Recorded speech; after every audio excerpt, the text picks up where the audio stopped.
Bureau chief Ejaz Ahmad Tahir Awan आलमी खबरनामा के मुताबिक डोनाल्ड ट्रंप की जानिब से टैरिफ की लपेट में 18 अरब ममालिक भी शामिल हैं। अमरीकी सदर डोनाल्ड ट्रंप ने बुध के रोज़ अमरीका के तिजारती शराकतदारों पर जवाबी टैरिफ आयद करने का ऐलान कर दिया। उन्होंने ये ऐलान व्हाइट हाउस में खिताब के दौरान किया। ट्रंप ने कहा कि आज आज़ादी का दिन है।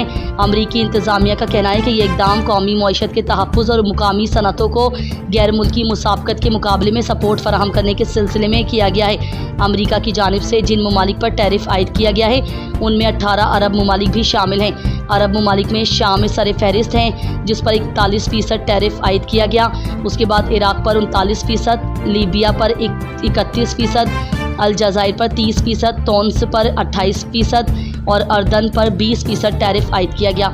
जहां तक बाकी अरब ममालिक का ताल्लुक है जिन पर 10% टैरिफ आयद किया गया उनमें कतर, मुत्तहदा अरब इमारात, सऊदी अरब, मिस्र, कुवैत, सूडान, यमन, लबनान, जिबूती, ओमान, बहरीन और मराकश शामिल हैं। ट्रंप ने अपने खिताब में बावर कराया कि इस टैरिफ का मकसद अमरीकी तिजारती तवाज़ुन में खराबी को दुरुस्त करना और मुकामी पैदावार को फ़रोग़ देना है।